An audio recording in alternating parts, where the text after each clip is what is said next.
सच्चिदानंद भगवान की जय। आज हम गीता जी के 5वें अध्याय के पहले 3 मंत्रों की व्याख्या करेंगे। इस अध्याय में अर्जुन भगवान से ये पूछ रहा है कि आप कभी तो सांख्य योग के बारे में मुझे बताते हैं कि ज्ञान मार्ग अच्छा है, और कभी आप कहते हैं कर्म मार्ग अच्छा है। ये कभी ज्ञान की प्रशंसा करते हैं और कभी कर्म की प्रशंसा करते हैं, और कभी कर्म संन्यास की बात करते हैं, कभी कर्म योग की बात करते हैं। तो मुझे तो एक निश्चित मत अपना बताइए कि कर्म संन्यास ठीक है मेरे लिए या कर्म योग ठीक है। तो भगवान कह रहे हैं गीता जी के 5वें अध्याय के 3 मंत्र में, घेय सा नित्य सन्यासी यो ना द्वेष्टि ना कांक्षति। जो किसी से न द्वेष करता है ना किसी की आकांक्षा करता है। निर्द्वंदो ही महाबाहो, जो द्वंद्वों से मुक्त है। निर्द्वंदो ही महाबाहो सुखम बंधात प्रमुच्यते, वो सुख पूर्वक सभी बंधनों से मुक्त हो जाता है।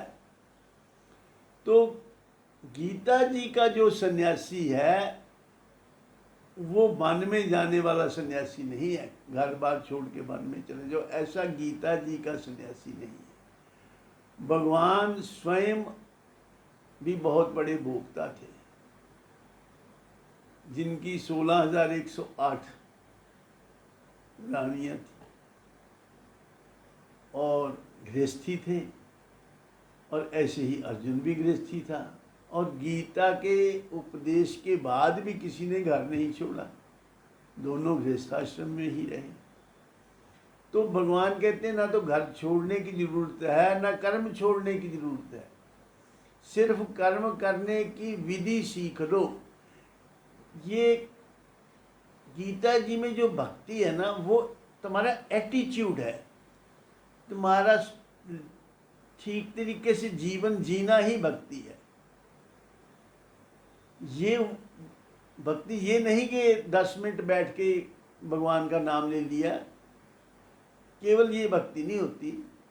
भक्ति तो आपका एटीट्यूड है, how you interact in the world, वही भक्ति है। तो भगवान ने जो गीता जी में अर्जुन को उपदेश दिया है वो यही दिया है कि आप अपने सभी कर्म जो कर रहे हैं वो कर्म करते रहिए, लेकिन कर्मों के प्रति अपना एटीट्यूड बदल दीजिए। वो कर्म अपने स्वार्थ के लिए ना करें। एक बात, यज्ञार्थ कर्म जो है वो बांधते नहीं हैं, और दूसरी बात, कर्मों का फल जो भी हो उसके प्रति आपकी बुद्धि सम रहनी चाहिए। बहुत बड़ा लेसन है ये। हम जो भी कुछ करते हैं जीवन में, चाहे कोई व्यापार करता है, चाहे कोई नौकरी करता है, चाहे कोई इंजीनियर है, डॉक्टर है, किसान है, what ever he is doing, जो भी काम कर रहा है, उस काम से आपके हृदय में अंततः उसके नतीजा जो निकलता है, काम का जो फल होता है, वो फल सुख और दुख में ही होता है। किसी काम का जो अंतिम परिणाम है उससे जा तो आप सुख महसूस करते हैं या आप दुख महसूस करते हैं, और कोई परिणाम हो ही नहीं सकता। तो सुख और दुख में अगर आप समान बुद्धि रखते हैं तो फिर आपको कोई भी काम बांध नहीं सकता। ये काम आपके बंधन का कारण नहीं बनते, किसी भी काम से आपको पाप नहीं लगेगा। कर्म कोई भी करो, वो कर्म से सिर्फ पाप नहीं लगता, कर्म के पीछे जो आपकी इंटेंशन है, जो आपका भाव है वो इम्पोर्टेंट है।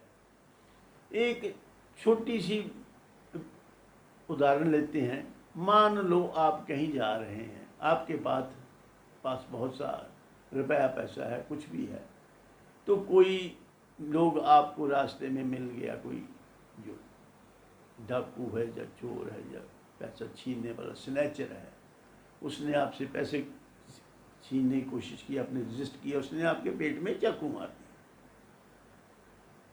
तो आपने शोर मचाया, पकड़ा गया पुलिस के पास, उसका केस चला, जेल होगी उसको, और ऐसे उसने पेट फाड़ा आपका। और ऐसे ही मान लो आपके पेट में कभी रात को सोए सोए दर्द हुआ, एक्सट्रीम पेन हुई, आप फटाफट हॉस्पिटल में इमरजेंसी में गए, डॉक्टर ने कहा इनका ऑपरेशन करना पड़ेगा, पेट आपका फाड़ा, और उसमें जो आपको ऑपरेशन किया, आपका जो प्रॉब्लम थी हुई, उसमें क्या, उसमें आपने डॉक्टर की फीस दी, पैसे खर्च किए और उसका धन्यवाद भी किया। अब आउटर जो एक्शन है, आउटवर्डली दोनों के काम सेम हैं। पेट फाड़ने का काम एक डाकू ने भी किया, पेट फाड़ने का काम एक डॉक्टर ने भी किया, लेकिन डॉक्टर को हम धन्यवाद देते हैं, उसको उसकी फीस देते हैं, और जो डाकू है उसको हम पुलिस के हवाले करते हैं, उसको जेल होती है। तो डिफरेंस कहाँ है? डिफरेंस इंटेंशन में है, भाव में है।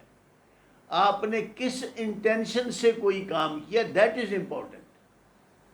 तो इसलिए काम में आपका एटीट्यूड क्या है, काम के पीछे आपकी भावना क्या है, वो इम्पॉर्टेंट है, ना कि आउटर काम जो दिखाई देता है वो इम्पॉर्टेंट नहीं है। इसलिए किसी भी कर्म का पुण्य पाप जो है वो आपके भाव के ऊपर डिपेंड करता है। तो इसलिए आप कोई भी काम जो भी कर रहे हैं जीवन में वो करते रहिए, लेकिन अपनी भावना बदल दीजिए। उस काम को स्वार्थ बुद्धि से ना करें, उस काम को चाहे तो हम समाज के लिए करें या फिर भगवत अर्पण बुद्धि से करें। भगवत अर्पण बुद्धि से कि हम ऐसा माने कि जिस शरीर से मैं काम कर रहा हूँ ये तो भगवान का दिया हुआ है, भगवान का ये इंस्ट्रूमेंट है, मैं भगवान के इंस्ट्रूमेंट से काम कर रहा हूँ, और इसका जो भी फल है वो मुझे नहीं चाहिए, इसका फल भी भगवान को अर्पित करते जाएं। तो ये ही कर्म हमारी पूजा बन जाती है। तो इस प्रकार भगवान ने बताया कि जो ध्येय है, जानता है, जो वो नित्य ज्ञानी जो है, नित्य सन्यासी है, उसके कर्मों में ना तो किसी के प्रति द्वेष होता है, ना वो किसी से कोई आकांक्षा रखता है। ये ऐसा नित्य सन्यासी यो ना द्वेष्टि ना कांक्षति, निर्द्वंदो ही महाबाहो सुखम बंदात प्रमुच्यते। जो द्वंद्वों से अलग है, द्वंद्वों से ऊपर उठ गया है, जिसके मन में कोई द्वंद्व नहीं है। द्वंद्व मीन्स को मान अपमान, लाभ हानि, जय विजय, सर्दी गर्मी, जीत हार, किसी भी चीज से वो प्रभावित नहीं होता, सब उसके लिए इक्वल है।